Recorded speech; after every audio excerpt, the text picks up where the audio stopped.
Mesdames et messieurs, bonsoir. C'était un grand plaisir, également un honneur pour moi de vous savoir très nombreux ici à Kinshasa, partout dans le monde. Merci de votre fidélité. C'est votre magazine spécial Grand Plateau.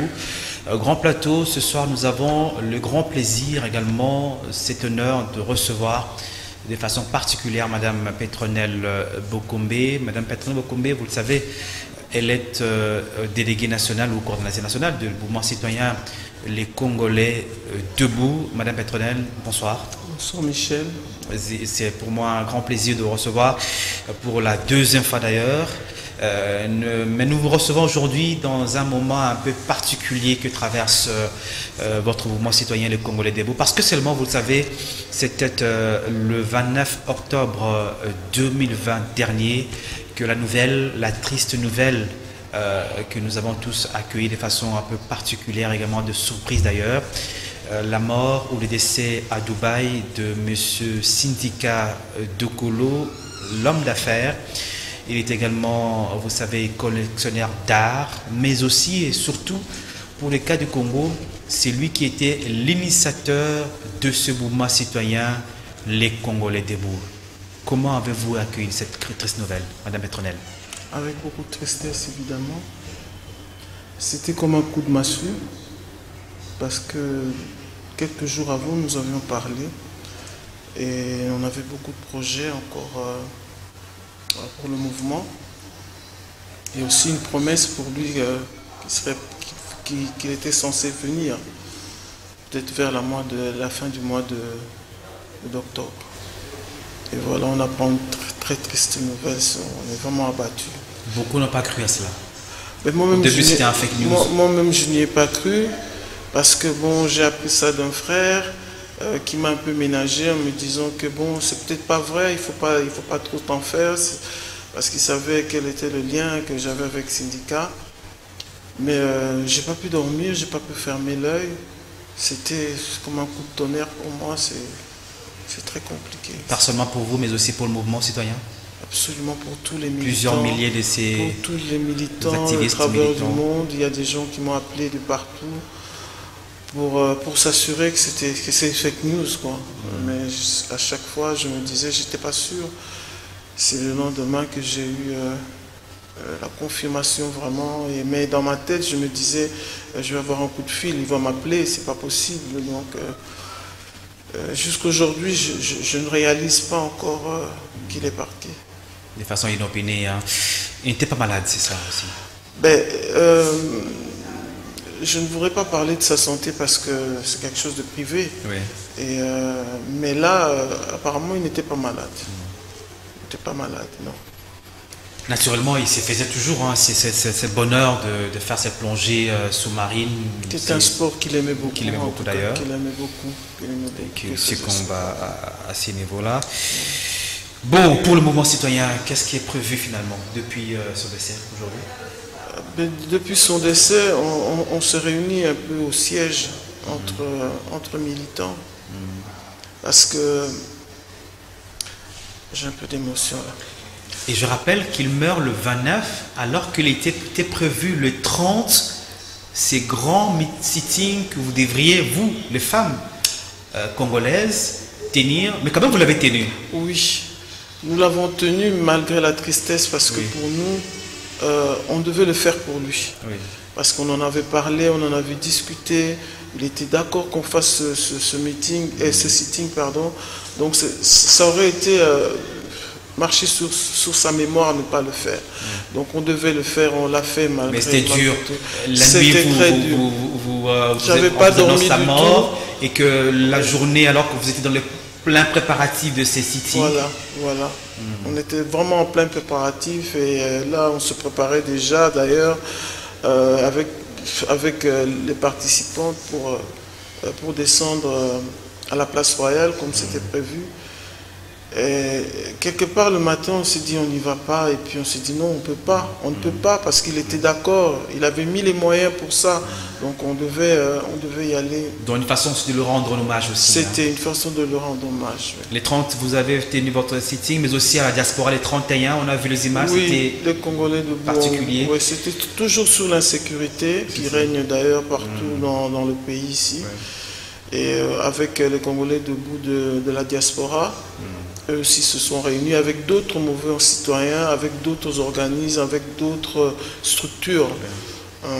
Et toujours des structures congolaises. Donc ils se sont mis ensemble pour marcher.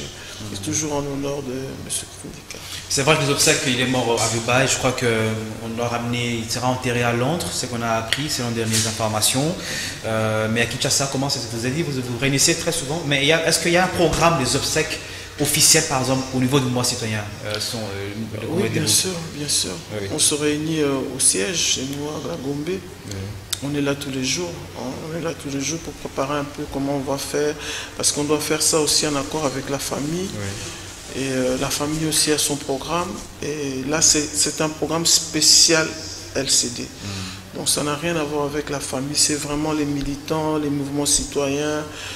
Tous ceux qui aiment Kifindika dans ce cadre de patriotisme, c'est ceux qui vont se retrouver à partir de demain, demain soir, jusqu'au 16. Parce que le 17, il y aura le grand hommage, le grand recueillement pour tout le monde. C'est le jour où logiquement il sera enterré à Londres. Ça sera où exactement? Au musée. Au musée national. Au musée national. Ça sera le 16, c'est cela? Le 17. Le 17. 17. Mais à partir de demain, c'est au siège. C'est au siège, oui. Mais il faut donner quand même l'adresse pour que les gens connaissent pas. Avenue des Armées, croisement Avenue des Armées et Avenue de la Gombe. Oui. Donc Avenue des Armées 30 bis, juste en face d'un fast-food. Je ne vais pas citer le nom. Oui, de toute façon, c'est écrit sur le mur, les Congolais debout, vous ne pouvez pas vous tromper. Oui, il y a son effigie, vous avez mis, je crois. Oui, on a mis. Parlons maintenant de son engagement citoyen. C'est vrai que c'était un homme d'affaires, on le connaissait comme ça. Il a hérité de son père, feu de colo, on peut quand même le dire, d'homme d'affaires, mais aussi un collectionneur d'art qu'on connaissait partout dans le monde. J'ai vu les images qu'on est en train de rendre cet hommage partout dans le monde. Il est mort à 48 ans, jeune d'ailleurs. Très jeune. Trop jeune. Beaucoup d'ambition pour lui. Il avait beaucoup d'ambition. Il y avait beaucoup d'ambition, beaucoup de choses à faire qui n'a pas terminé. Trop de choses même. Pas spécialement pour les arts, mais surtout pour le Congo. Il y avait vraiment une autre vision d'un autre Congo. Et malheureusement... Dernièrement, quand il est revenu au Congo, il a rencontré le président. Je crois que c'était pour relancer ses activités, ses affaires également. Hein, mais oui, c'était aussi pour ça, mais c'était aussi pour le mouvement aussi. Hein. Oui. Bon, le président, c'est son ami, ce sont des gens qui se connaissent depuis longtemps. Donc il était normal qu'il aille lui rendre les civilités et puis bon, qu'il parle un peu d'affaires aussi. Parce que je crois que dans son idée aussi, c'était de revenir et de remettre sur pied ce que son père avait laissé. Mais bon, l'atmosphère politique ne lui permettait pas de le faire directement. Donc il devait avoir des garanties pour le faire. Oui. Sa famille, est-ce qu'il reste des enfants? Son épouse, Madame Isabelle de Santos, qui reste aussi. La famille biologique aussi, c'est dur pour elle. Hein? Trop dur. Moi, déjà pour moi qui suis là, je n'ai pas de lien de famille avec lui, mais c'est catastrophique. Quoi. Et je me demande comment ils font. Parce que mourir si jeune, c'est dur. Et je me rappelle encore vous êtes devenu délégué national, c'est cela? Oui. National de ce mouvement. Et c'est tombé juste après la grande messe que vous avez tenue, que lui-même il avait citée. Oui, les assises, après les assises, oui, c'est lui-même qui avait provoqué ça, c'est convoqué. C'est après ça, en fait, son idée c'était de restructurer le mouvement et de donner au mouvement des documents pour lesquels on pouvait, parce qu'avant, évidemment, avec l'ancien président, dans l'ancien régime, c'était pas possible. En clandestinité. Et là, il fallait vraiment qu'il donne une forme à ce mouvement. Et les assises ont permis après les assises, on a eu des documents qui nous permettaient vraiment d'évoluer correctement. Et c'est à ce moment-là qu'il a restructuré le mouvement, qu'il a donné des nouveaux postes à chacun des militants, enfin des responsables. Oui, des nouveaux dirigeants, et puis même à l'extérieur du pays. Voilà. Parlons de son engagement citoyen. Je disais tout à l'heure que c'était un fils d'un homme d'affaires. Bon, il avait sa vie à lui, mais quand même il décide de pouvoir s'engager, pas politiquement, mais de façon citoyenne, à travers le mois citoyen. Comment vous avez interprété cet appel, lui, qui était déclencheur de ces moments d'ailleurs? C'est lui le déclencheur. Mais moi je crois que Syndicat Dokolo, c'est un Congolais dans le sens, c'est pas un Congolais d'invention, bien d'adoption, mais c'était un pur Congolais. Vraiment, on sent en lui, quand on est à côté de lui, quand il parle, on sent que c'est le Congolais qui parle. C'est quelqu'un qui aime son pays. Et il est resté longtemps à l'extérieur du pays, mais ses yeux étaient toujours rivés sur son pays. Et voir ce qui se passait dans le pays, et moi je le rends encore hommage, parce que quelqu'un qui a des millions, comme on le dit, que je n'ai jamais vu, mais je suppose qu'il en avait, se remettre en question et voir et se révolter par rapport à ce qui se passe dans son pays, il n'y en a pas beaucoup qui le font, parce qu'ils se diront, bon, ben, écoutez, moi j'ai mon argent, j'ai ma vie, j'ai mes enfants et tout ça, il allait plutôt s'en foutre. Mais c'est quelqu'un, c'est pour ça que j'ai dit, il a vraiment le Congo dans son sang. Et je crois que c'est à partir de là qu'il a compris en fait qu'il fallait qu'il fasse quelque chose. Il lance l'appel, mais il y a eu énormément d'adhésions partout dans le monde et au Congo. Moi-même, je fais partie de ces gens-là. Vous faites partie? Je fais partie de ces gens-là. C'est militants de Voix citoyenne de Congolais debout. Qu'est-ce qui a fait que vous puissiez capter ces messages et vous le matérialisez et vous engagez également aux côtés de lui? Mais moi je crois que c'est sa vision. Je voyais en lui, il voulait un autre Congo, un nouveau Congo, avec des nouvelles personnes, avec une nouvelle mentalité, une nouvelle génération. Et j'ai trouvé qu'il s'engageait tellement fort. Et comme je dis, c'est pas possible. Quelqu'un qui est à ce niveau-là et qui s'inquiète pour le Congo, il n'y en a pas beaucoup, franchement. Il n'y en a pas beaucoup. Et c'est ça qui m'a dit, qui m'a poussé en fait de le suivre chaque fois qu'il parlait, de voir cet engagement, cette envie de changer les choses. Et c'est pour ça que je me suis vraiment engagé. Et ça m'a beaucoup aidé moi-même personnellement dans ce combat-là. Et c'est tombé dans un moment critique de l'histoire congolaise, oui. Où il y avait le grand débat sur le troisième mandat des Kabila, où on devait organiser les élections, il y avait tous ces problèmes de ne pas organiser l'élection dans le délai. Il s'engage aux côtés de l'Église catholique, le comité de coordination. Et ce qui est grave, mais bien qu'il n'était pas au Congo, mais il y a des milliers de jeunes, vous particulièrement aussi, qui ont pris part justement à ces grands mouvements, à toutes les marches aux côtés du CLC. Mais je crois que c'est le langage du syndicat qui a attiré les gens. Il avait un charisme. C'était un homme simple, un homme qui aime les gens, qui vit simplement. Vous avez eu l'occasion de le côtoyer, vous avez vu, c'est... humilité aussi. D'une humilité un peu légendaire, quoi. Donc on ne voit pas ça chez tout le monde. Donc c'est ça qui a attiré. C'est ça qui a attiré les gens. Moi, c'est ça qui m'a attiré, c'est cette simplicité, voilà. À faire comprendre aux gens simplement qu'il faut se lever et qu'il faut se battre pour son avenir. Et c'est le langage que moi je garde jusqu'à aujourd'hui, même quand je vais pour faire des mobilisations. Et c'est le langage que je garde et je me dis, écoutez, il y a des gens qui mangent 3 fois par jour, mais qui se lèvent et qui marchent. Parce qu'ils veulent changer les choses. Mais vous mangez 1 fois par jour, vous ne marchez pas. Donc ça n'a pas de sens en fait. Donc en fait c'est ma référence. C'est comme disait la dignité du Congolais. Et on a vu de jeunes aussi tomber, blessés, morts parmi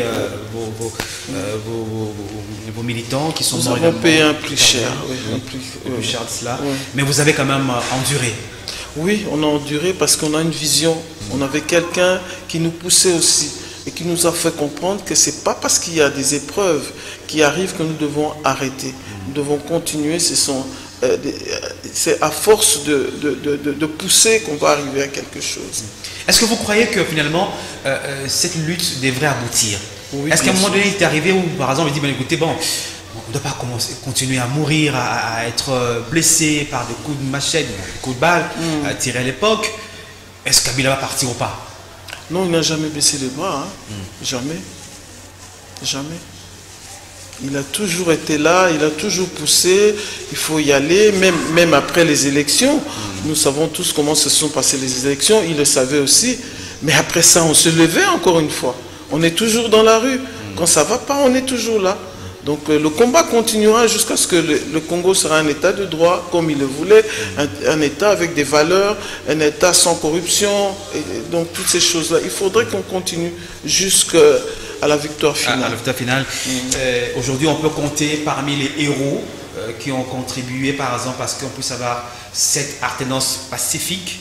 On peut compter les Congolais debout des syndicats. Absolument, absolument. Une victoire. Moi, aujourd'hui, je vois Syndicat Dokolo comme un Thomas Sankara. Voilà, je le compare à Thomas Sankara. C'est quelqu'un qui a éveillé des consciences, qui a fait comprendre aux Congolais que le ras-le-bol, quoi. Il faut se lever. Et ce qui est étonnant, c'est qu'il n'a pas seulement fait lever les jeunes, mais surtout les mamans aussi. Oui. L'exemple est là déjà voilà. Devant moi.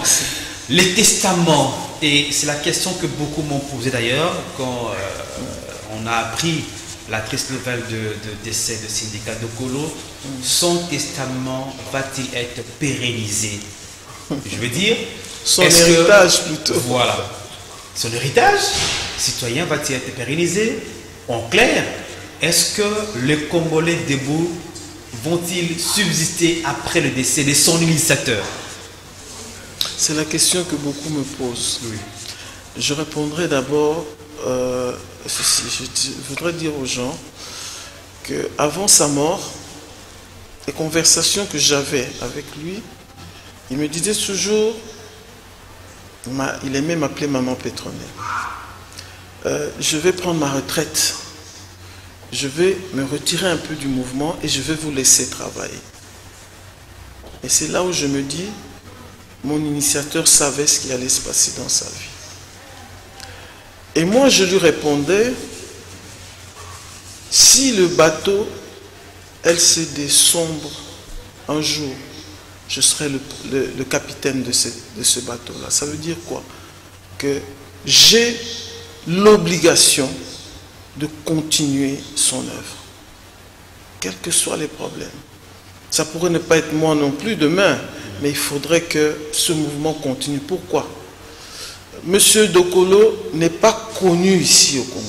Il n'a pas une entreprise, il n'a pas un musée. Ici au Congo, il n'a rien fait. En Angola, oui. Son œuvre ici au Congo, c'est le Congolais debout. Et si aujourd'hui le Congolais debout disparaît, c'est fini, on va l'oublier. Ça serait le tuer 2 fois. Donc, le Congolais debout doit continuer. Beaucoup de gens me posent la question parce qu'ils se disent, bon, c'était votre initiateur, c'était le bailleur de fonds, c'est celui qui vous soutenait financièrement et tout ça. C'est vrai, mais Philippe et Lucha, ils ont qui? Echa, ils ont qui? La République, ils ont qui? Ils n'ont personne, mais ils vivent. Ils continuent. On fera comme eux. Si on n'a pas de bailleur de fonds, on fera comme eux. Parce que, pour moi, personnellement, je parle pour moi, cette œuvre-là doit être pérennisée, absolument. Absolument. Cette vision que vous avez, elle est partagée par tous les activistes du mouvement citoyen? Oui. Au Congo et ailleurs, par exemple? Oui.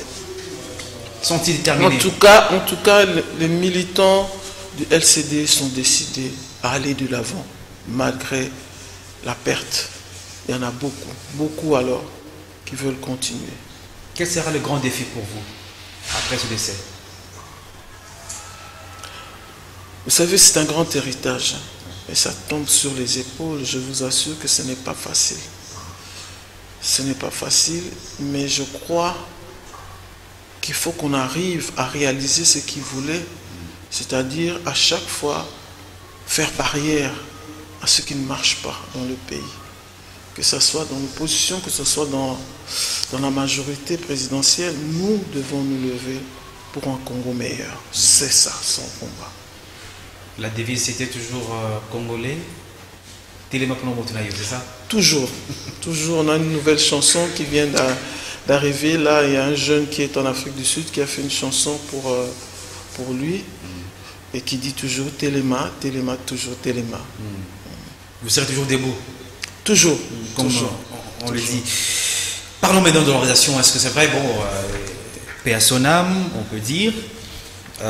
Est-ce que vous projetez des activités, par exemple? C'était prévu, vous aviez les gros défis de vulgariser les résolutions. Nous allons des continuer. assises. Nous allons continuer. Nous n'allons jamais nous arrêter. C'est vrai que nous allons vulgariser parce que jusque-là, il y a un peu de flou dans la structure. C'est-à-dire que parfois on parle de secrétaire général, parfois mais en fait, il y a une coordination qui comprend un délégué national dont je représente, et puis d'autres structures, d'autres dirigeants du mouvement. Et ça, il faudrait qu'on le vulgarise pour que les gens sachent comment ça se passe. Et puis après, on a des défis, c'est vrai, on a beaucoup de choses. On avait déjà prévu beaucoup de choses pour ce mois de novembre, malheureusement. On était sur le tribalisme. Ouais. Donc on était parti de quartier en quartier. On avait commencé à Maluku, on venait jusqu'à Tchango. Et on va continuer, après les obsèques, on va continuer. Puis le mois de décembre, on avait prévu aussi des activités plus sociales, comme la visite des hommes de vieillards et puis des orphelinats. Ça, on voulait boucler l'année de cette façon. Et l'année prochaine, on va commencer toujours avec des actions. Ça, on ne va pas arrêter. Arrêtez, donc c'est très bien dit, Madame Petronelle Bokombe, qui est déléguée nationale du mouvement citoyen Les Congolais debout. On parle justement de ces décès, de celui qui était l'initiateur de ce mouvement citoyen. Il n'aimait pas qu'on l'appelle le président, non le coordonnateur. C'est lui qui dit, il était l'un des activistes du mouvement citoyen. Un Congolais parmi tant d'autres d'ailleurs. Congolais debout parmi tant d'autres, comme il disait. Il aimait qu'on l'appelle simplement Congolais debout et toutes les mamans l'appelaient simplement Congolais debout. Un mot sur la situation politique actuelle. C'est vrai que nous sommes en pleine consultation politique. Vous êtes un mouvement citoyen. Comment vous voyez un peu la lecture que vous faites de ces consultations et surtout en termes de résolution, finalement qu'on puisse avoir un pays qui soit gouverné, qu'on puisse bénéficier, surtout voir l'intérêt du peuple congolais. Comment ces politiques, qu'est-ce qu'il faut faire finalement pour que les aspirations profondes des Congolais soient prises en compte? Mais il y a un problème d'abord. On a été reçu aussi par le président de la République. Et nous lui avons exposé nos problèmes, c'est-à-dire la CNI, le social, la sécurité, tout ça, on a donné aussi un cahier de charge. Mais je crois que le président de la République est arrivé à un moment où il est bloqué. Et ça, moi, je lui ai dit personnellement qu'il était complètement bloqué et qu'il avait en fait besoin des avis de certaines personnes pour qu'il puisse avancer. Moi, je crois que c'est pas une bonne chose, c'est pas une mauvaise chose parce qu'il n'y a que des imbéciles qui ne changent pas d'avis. Donc il s'est adressé, il aurait dû pour moi, personnellement, s'adresser à l'élite congolaise, pour qu'il puisse lui donner le chemin à suivre, hein, et lui dire quelles sont les aspirations de la population. Mais là, ça devient, excusez-moi le terme, ça devient un marché. C'est tout le monde qui va, c'est tout le monde qui veut aller, pour aller dire quoi, je ne sais pas, pour aller donner quel papier, je ne sais pas. Mais il a reçu tellement de cahiers de charges, je me demande quand est-ce qu'il aura le temps de lire tout ça. Et de prendre des décisions. Et quelque part, j'ai l'impression, ça n'engage que moi, j'ai l'impression qu'il y a des décisions qui ont déjà été prises et que ces consultations, finalement, c'est juste aller parler au président de la République et ça s'arrêtera là. Ça, c'est mon analyse personnelle. Donc, à mon avis, le président de la République doit se remettre en question, se dire que le peuple souffre. Comme il l'a dit lui-même dans son discours, le peuple souffre et pour qu'il s'en sorte, il doit plus s'appuyer sur le peuple que sur les politiques. C'est votre ça, c'est mon analyse.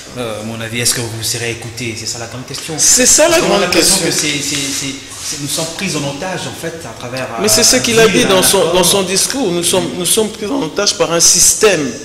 Et c'est ce système qu'il faut casser. C'est ce système qu'il faut déboulonner, comme il avait dit. Mais il est toujours là, ce système. Tant que ce système est là, on continuera à souffrir. Êtes-vous d'avis qu'il faut la rupture? C'est ça? Moi, je suis persuadé qu'on va y arriver. Parce que Et maintenant, la rupture et la suite, ça sera comment? C'est ça le problème. Parce que là, avec l'accord, je ne sais pas ce qui s'est passé. Vous savez, quand il y a un accord, c'est quand il y a un mariage, il y a des clauses à respecter. Quand on ne respecte pas les clauses, c'est le divorce. Autant divorcer et vivre en paix que rester dans un mariage contre nature. Voilà, nous sommes presque à la fin de ce spécial grand plateau. Madame Petronelle Bokombe, je vais peut-être vous laisser le temps de vous exprimer en s'adressant particulièrement aux Congolais debout. D'abord la famille de Syndicat Dokolo, biologique, pourquoi pas, à la grande famille de mouvement citoyen des Congolais debout et aussi aux Congolais. Vous avez la parole. Merci Michel. Je m'adresse à la famille. Je comprends et je compatis sincèrement à cette douleur. Et si moi qui ne suis ni sœur, ni frère, ni femme de M. Dokolo, je ressens cette douleur tellement forte, je ne m'imagine pas, je ne voudrais pas m'imaginer ce que cette famille ressent en ce moment. En tout cas, je présente mes condoléances les plus sincères. Aux Congolais debout, nous avons tous une grande charge. L'héritage que le simplement Congolais debout nous a légué, ce n'est pas mon héritage, mais c'est l'héritage de tout le monde. C'est-à-dire que c'est à ce moment-ci que nous devons nous lever réellement pour lui faire honneur. Nous savons tous qu'il a donné de son intelligence, son argent, son énergie, son temps pour nous, et nous devons renvoyer l'ascenseur. À tous les Congolais, celui qui est parti, c'est votre fils. C'est celui qui voulait le bien de ce pays, qui s'est battu pendant ces 3 ans, qui a mis tout ce qu'il fallait à disposition de ce pays pour qu'on puisse avancer. Ce serait dommage que les Congolais laissent tomber les bras maintenant. Ce combat vers la liberté doit continuer jusqu'à la victoire finale. Et ensemble, nous sommes forts. Et le peuple gagne toujours. Merci. Merci pour ces mots émouvants. Madame Petronelle Bokombe, déléguée nationale du mouvement citoyen des Congolais debout, c'était un grand plaisir de vous recevoir. Merci Michel. Nous partageons votre douleur, nous compatissons également. Merci. Nous allons être à vos côtés, comme on l'a toujours été d'ailleurs. Merci beaucoup. Mesdames et messieurs, nous sommes à la fin de l'émission. Nous présentons au nom de Canal Congo Télévision toutes nos condoléances chrétiennes à la famille biologique de Syndicat Dokolo, pourquoi pas également à tous les activistes du mouvement citoyen congolais partout dans le monde, ici à Kinshasa, un peu partout également. Mesdames et messieurs, comme l'a dit tout à l'heure Madame Petronelle Bokombe, le Congo doit se relever, sa dignité pour le Congolais. C'était justement le combat de M. Syndicat Dokolo. Je me suis d'ailleurs de son aide et son appui à tous les Congolais qui étaient en exilé, je crois, en Angola, je me souviens les encore. Prisonniers aussi, ceux qui ont été prisonniers ici, voilà, les journalistes, tout ça. Exactement, il était toujours là pour défendre la cause des opprimés, de sans-voix, des démunis, des délaissés également. C'était leur porte-voix. Paix donc à son âme, et nous espérons que nous allons nous retrouver aux côtés du Père, comme on l'a toujours dit. Mesdames et messieurs, merci, au revoir et à très bientôt pour un autre niveau de votre magazine spécial Grand Plateau. Toute l'équipe technique qui m'a aidé à vous présenter, je leur dis également merci et à très bientôt. Au revoir.